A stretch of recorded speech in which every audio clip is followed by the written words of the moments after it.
What's up, YouTube? It's Josh Pillault, the RuneScape felon. Do you remember me?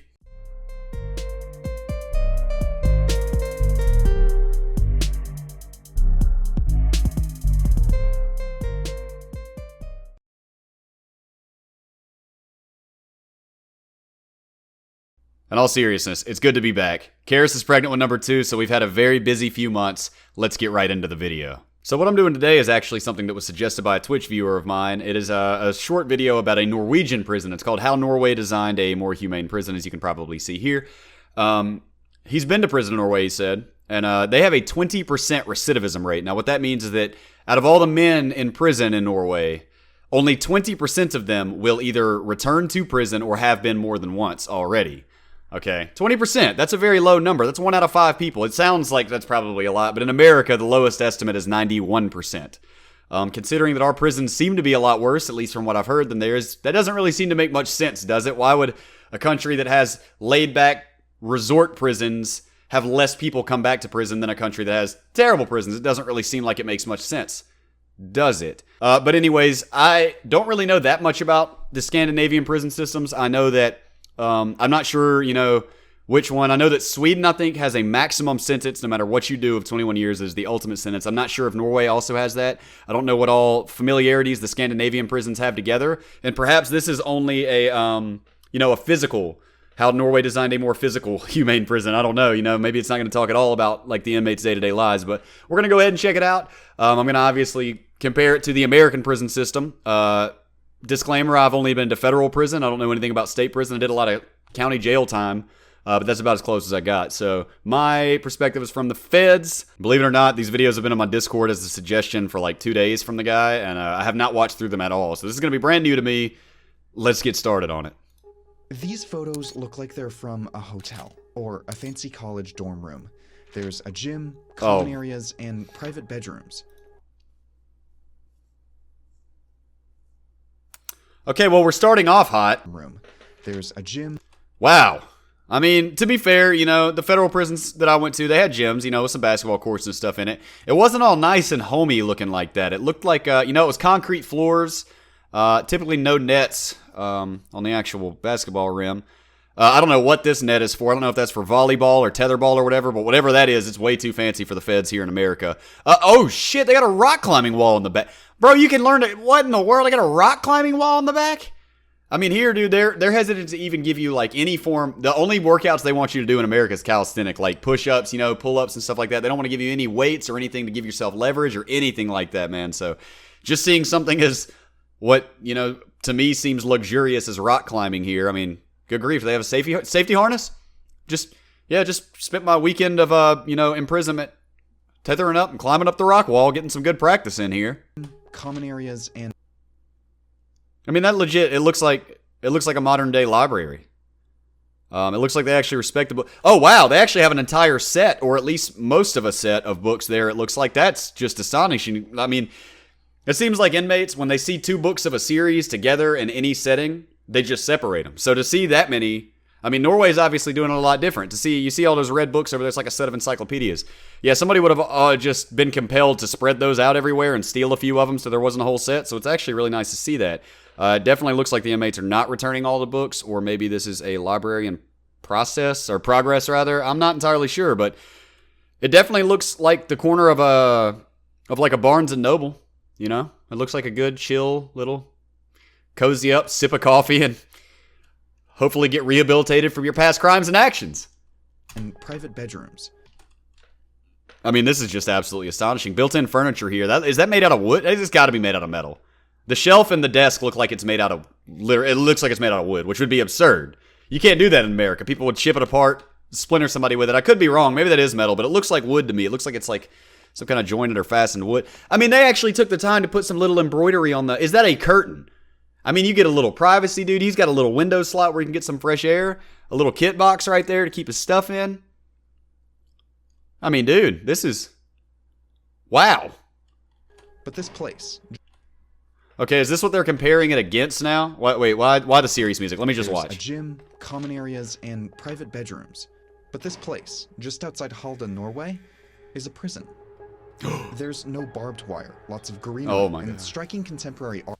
Oh, is it a Banksy? They let Banksy go into the prison? Plot twist. How you found out Banksy actually finally got arrested for graffiti, but they didn't prove it was him. One day this just pops up in a prison. Everybody's like, wait a minute. Banksy hadn't been doing street art for the last 2 years since that guy got arrested. This pops up. One of these motherfuckers is Banksy, bro. Art. Inmates even have pretty great views out of their cell windows. It's all part of a plan to make prisons more humane. Did anybody hear that? It's all part of a plan to make prisons more humane. Sounds radical, doesn't it? Are you an American listening to this right now? Americans, this sounds radical. Why would they make them more humane for criminals? This is a concept that is absolutely bizarre to an American. And that's as an ex-convict. These are words that would be political suicide for somebody to say. You can't say humane prisons or more humane prisons or any form of compassion whatsoever to anyone who has ever been caught breaking the law. I didn't say anyone who's ever broken the law. I said anyone who's ever been caught breaking the law, because everybody breaks the law. I mean, even speeding's breaking the law. I know that's kind of a loophole, but... The underlying philosophy behind humane prison design argues that the look and feel of a prison shouldn't be a punishment. The sentence is taking away the freedom. Everyday life shouldn't be a sentence. That's an interesting way of looking at it. You know, I haven't really, I guess, thought of it that way. I'm not sure if that's my American perspective or if maybe nobody had really had this forward-thinking perspective of it, but that's a good point. I mean, the punishment in and of itself is removal from society. Everything else sort of stems from that, like the violence and the danger, you know, and the further criminality. Because at least in America, most criminals come out knowing more about crime than they did when they went in. That's just a fact. I don't know if you guys have ever seen Blow, but it's just like he said, I went in with a bachelor's degree in marijuana and came out with a master's degree in cocaine. That's a real thing. So, you know, I guess that one could argue that as far as the state or country is concerned, it's their job merely to remove you from society. But things like, you know, stark backgrounds, all the prisons I went to, they clear the trees for miles around. I mean miles, because if somebody were to hypothetically escape, the sniper needs a clear shot. So to see something like this, I mean, it would absolutely change your day-to-day life in there. And don't get me wrong, man, Talladega Prison actually had some nice little, I call them mountains because I'm from the South, but they were probably hills to everybody else. Some nice little, you know, semi-mountains, you know, that came up to the horizon and large skies. It was a pretty enough place, but the sniper on the hill and the clearly, regularly removed vegetation around it, it just gave it this very almost sterile feel. It almost felt like you're on a platform sort of observation. Does that make sense? And I know that's designed to be that way, but it kind of causes pressure that could make you snap. So this is an interesting concept. The first thing designers focus on is the basic architecture of prison buildings. In most prison architecture, facilities are consolidated into one contiguous building. A courtyard design uses a rectangular building around a central outdoor space. In a telephone pole design, rows of buildings are stacked like a ladder, and radial designs have corridors that branch out from a central hub, like spokes on a wheel. Huge prisons, While man. these layouts are good for moving lots of inmates around efficiently, they restrict prisoners to identical indoor hallways day after day, and tight quarters can unintentionally create tension and conflict. So That's what I was saying, is that it's a very good way of looking at the environment here, because the environment, while it is largely impacted by the people, the actual physical environment will impact just as much. You know, I mean, small spaces with a lot of people that you don't want to be around and you have no choice, it gets very tense, you know, and especially with the monotony of waking up, eating your tray, and either going back to sleep or playing spades or getting addicted to the TV like they always do. So this is, I'm really interested to keep hearing this out. Humane prisons are often laid out in a campus design, where facilities are split between separate buildings with a surrounding perimeter wall. At Norway's Halden prison, housing is located here, while education and visitation spaces are here, in separate buildings. This means most inmates have to start their day with a commute, mimicking life in the outside world and providing easy access to outdoor physical activity. And unlike other layouts, which have windows that look out onto the prison itself, campus design gives inmates a rich view of their surrounding environment. That is something that will really make a difference, in my opinion, man. I don't know if you guys have ever read about the effects of not being able to look out of a window or have any actual, like, natural grasp of what time it is, but it can be very, very madness-inducing. And the worst part is that this can be a point of cruelty for COs, especially when you're in the hole, you know, and you don't have a clock. And you do kind of have a window, but it'll just be black outside. And you got to beg the CO that's walking by and hope that he's a human enough person to tell you what time it is. So you have at least some grasp of, you know, how long am I going to be awake until trays come or something, because that's kind of the day marker. You know, that's sort of your timer almost, is when the trays come through the door. You know, it's breakfast, it's lunch, it's dinner, and now it's chill time, you know, and then we're going to lather, rinse, repeat tomorrow. But being able to have a beautiful view would be something absolutely astonishing to me, you know? I mean, every time that I looked out of my window, it was just razor wire. In the morning when the sun was coming up, every morning when I got up, the shadow of the razor wire was on my frosted window that didn't really let me look out of it clearly, man. That was the first thing that I would see in the morning is the shadows of razor blades on my window. So it's kind of hard to try and seek, you know, a better mindset or compassion for other individuals when you feel like an animal in a cage and you feel like they intentionally make it feel like a fight for survival. This access to nature also helps inmates track the passage of time. Like I said, inmates felt that they were in a diving bell. They were disconnected with time and with space. Spending time outside, amen to seeing that. Days and seasons pass through windows helps reduce this problem. Plus, the grounds of humane prisons are usually landscaped carefully. At Halden, tall birch and pine trees dwarf the buildings and obscure the perimeter wall, lending what designers call an anti-authoritarian feel to the campus. I can actually relate to this because I'd been in county jail for 17 months whenever I pled guilty and I got transferred to Butner, North Carolina for a 90-day mental evaluation, right? It was to prove my dangerousness or, in my case, lack thereof, etc., and to aid with sentencing. I'd been in county jail, like I said, for a year and a half. Only rec yard was the roof, which is solid brick, gray, razor wire over the top so that if you hypothetically wanted to even try and climb up the basketball pole and jump out of the entire building, you literally can't even do that. Like, no nature, no trees. Never really saw much daylight at all. Eventually, I gave up on going to rec, so I'd really barely been outside in, 8 or 9 months. And arriving at Butner, which was a large prison, and it is a relatively laid-back prison, seeing trees, man, was kind of a big deal. And I hope that none of you guys take that for granted. I hope that none of you guys think I'm being cheesy. Like, you don't really realize what you got till it's gone, as they say, man. Wide open space and nature and the smell of fresh leaves instead of just ass all the time, like, it does something to you that really puts your heart back in the right spot, man. A lot of inmates have a lot of views about that kind of stuff, about how you need to be in touch with nature to some degree to not completely lose your mind. For example, I had one friend that used to, every single day, for at least 2 to 3 minutes, he would take his shoes off on the rec yard and walk around barefoot in the grass. And he just said, just helped him stay connected, man. Helped him remember that he's a human. They don't want you to remember you're a human in there, at least not in America. So it was very important to him to, maintain that. Inmates are never made to feel intimidated by the architecture itself. Oh boy, in America we are. In America, that's half the intimidation comes from the way they make it look. Boy, you ever seen Atlanta Transfer Center? That shit looked like a castle. That's the first time I ever realized I was really fucked whenever I was transferring on my way to Butner and I stopped at Atlanta and I pulled up to that castle-looking bitch and I said, man, my mama can't get me out of this one. Building materials influence humane design too. In other prisons, interiors are made from hard materials like concrete, linoleum, and steel. Materials like this block light, are visually unappealing, and constantly reflect noise. In prisons like Halden, you'll see glass to let in natural light, and materials like cork and wood to muffle noise. Wow, that is something I had never even thought of. The noise is outrageous because everything is made out of concrete. I've told people before that there were many times where I was sitting in my cell, and I legitimately thought that there was a fight going on outside in the day room. And it wasn't. It was just dudes being prisoners, but it's so effing loud in there, just constantly slamming it. Y'all seen Goldmember? You remember when he, Domino, motherfucker? I'm with it. Domino, motherfuckers. That is exactly how it really is. Spades slapping on the table, people screaming at the top of their lungs, and it echoes. It echoes like mad because everything is made out of complete concrete. I mean, 100% of it is just everything in the entire room, the floor, the walls, the ceiling.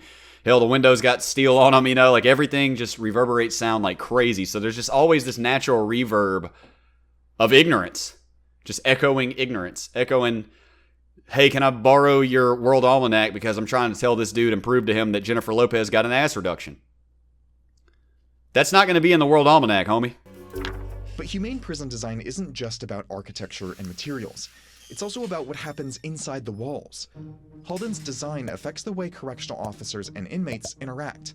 Because housing is broken up into small communities with a shared kitchen and communal space, correctional officers can easily monitor inmates through regular face-to-face contact.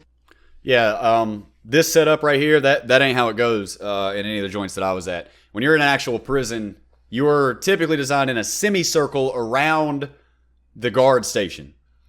From the guard station, from the front door of the guard station, looking around, he can see the window, or even see slightly into the window of every single cell on both floors at each of the prisons that I was at. So they're completely designed for maximum surveillance, obviously. There's cameras everywhere, and it's set up in a semicircle so that you are 24/7. You have to feel like you're being watched 24/7. And I understand that that's probably, although I'm open to hear arguments against it, that might be an important aspect of incarceration. But looking at other countries that have much lower amounts of people going back to prison that have better setups, kind of makes you wonder, right?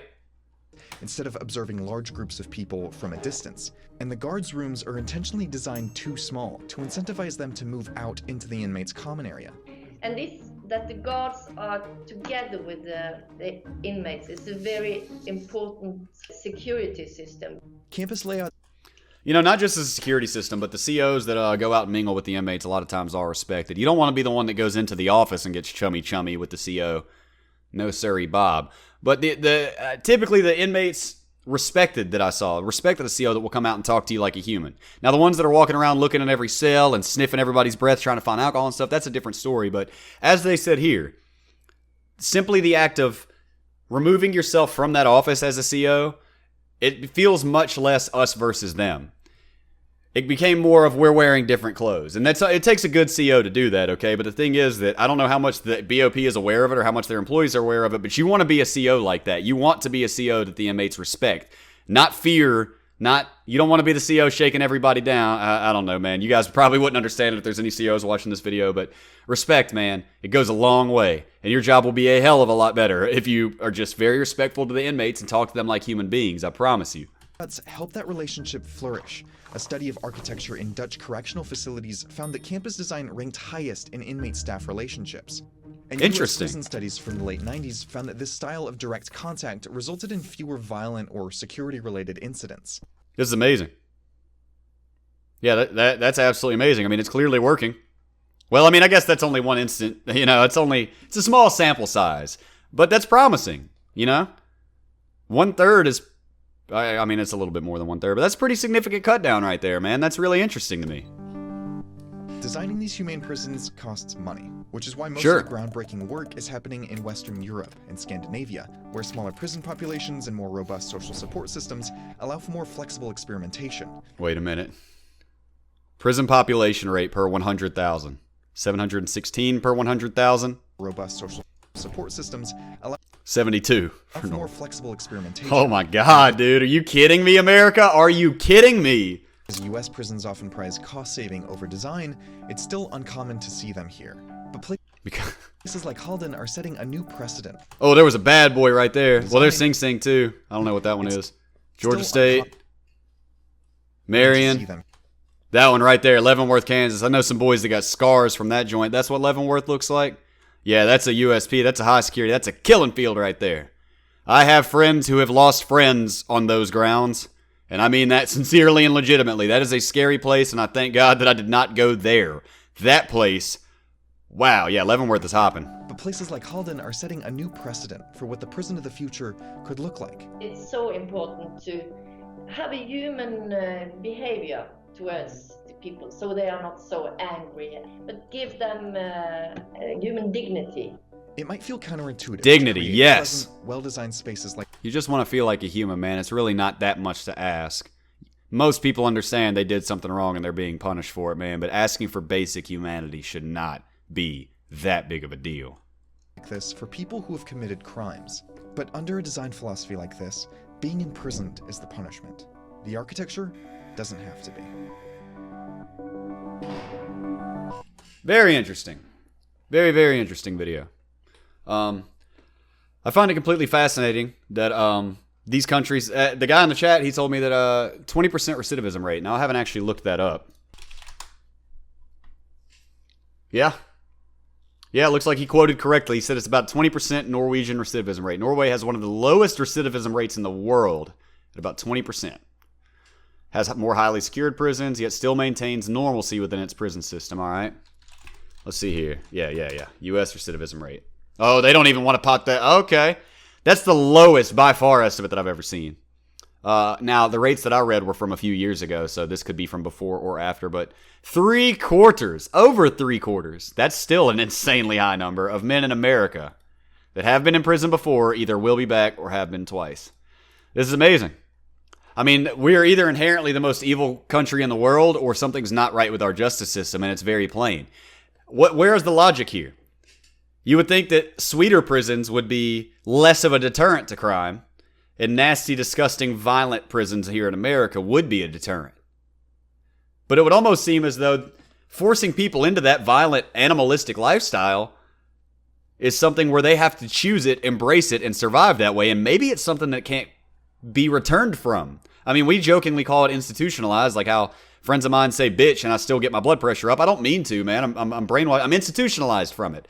So perhaps many of the problems that stem from prison come down to institutionalization, which is caused by violent, nasty, undercared prisons. And that's what keeps people coming back. They get too used to that animalistic state. They're forced to be an animal. It's really hard to shed the animal and come back to society, you know? So that's just a hypothesis, but this is stunning. I mean, the complete prison system, the whole approach is different in the Scandinavian countries as to the American view of it. Here, we are very much not about rehabilitation. You can do VT courses, but they pretty much just want you to sign up for them because they get paid. For every inmate that signs up for the VT and is successfully enrolled in it, the prison gets money. So they oftentimes highly encourage you to sign up, and then you'll have great difficulty finding out where to go to learn how to weld, or wait a minute, what classroom am I learning electricity in? They don't really give you the resources to do that because they want you to get out of prison, go back to selling drugs, come back to prison, and keep making them military clothes for 1 cent an hour.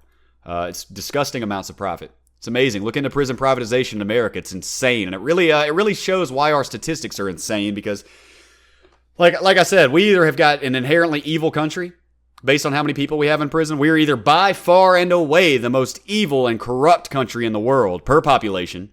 Because I know some people say, yeah, we got the most prisoners because we got the most people, and that means that they didn't understand that chart. It's ridiculous. It's ridiculous. We're either the most evil country in the world or we have an overzealous prosecution system.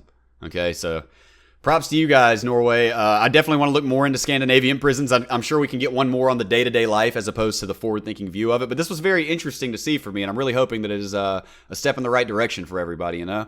I love you guys, man. I'll be back soon. I know this probably wasn't just a super phenomenal video to come back to, but I'm easing back into it. And I might make a video about why I've been gone for so long if it strikes my fancy, all right? But I love you guys, man. All the links are down there in the description. I'm live on Twitch 5 days a week. Y'all know the drill. And if you made it this far, you already know. Come on, post a banana down there in the comment section. I love you guys, man. I'll see you very, very soon.